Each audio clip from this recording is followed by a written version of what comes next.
So I get a lot of calls when it comes to Krystle, I need to get out of my record label contract, right? I want to terminate. Big call, not just for record label deals, right? So management contracts, you name it. They want to get out. So I'm sure Yes. you get those calls. Talk to me about that. What do you do when you get the call?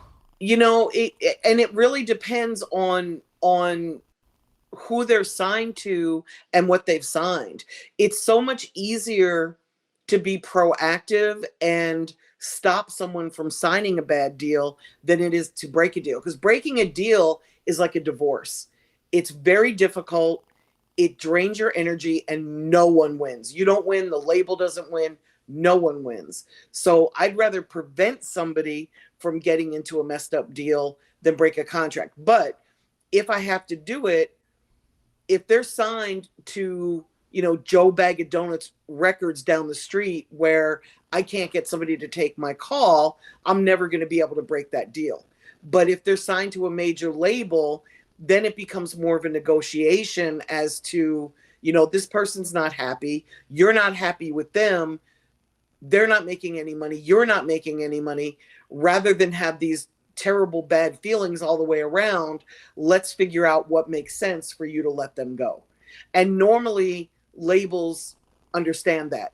If you're Drake or Rihanna or Ed Sheeran and you just want to leave and you don't have a reason, they're not going to let you go because you're too profitable.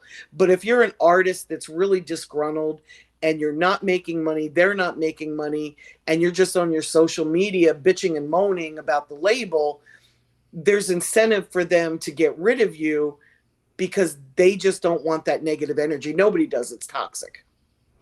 Snow, the product, she was signed with a major and then they ended up letting her go. Okay, so she said this in an interview. She's like, yeah, let's try it and we'll see how it goes. And then came back together. The record didn't take off. And so they let her just voluntarily out of the contract, which for me is unheard That's of. All right. surprising. Yeah, that's So, surprising. and then she went, and this is why labels don't let you out the contract, because she went and released something else and she blew up. So they lost their investment. So, which is why I more commonly see the artists just get shelved. The Yeah. label's like, I don't know what to do with you now. Maybe you'll have a TikTok viral moment and we'll circle back with you in a year. I would rather the label take a percentage going forward than to just shelve somebody. Because if you're shelved, you have no budget, you have no energy, you have no motivation. At least if they let you go and say, okay, you can go, but we want 10% or 5% or whatever percent of the money that you make going forward, that just seems to be, that seems to make more sense. It seems more fair to me somehow.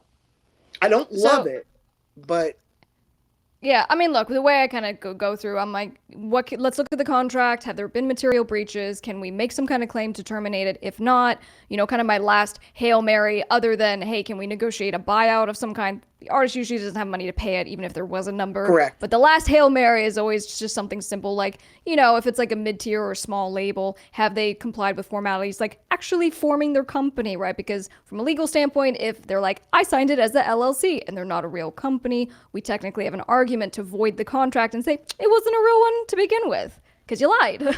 So, but it's very tricky. And so I totally agree with what you It's said. difficult. Yeah. You want to negotiate it up front and have the protection.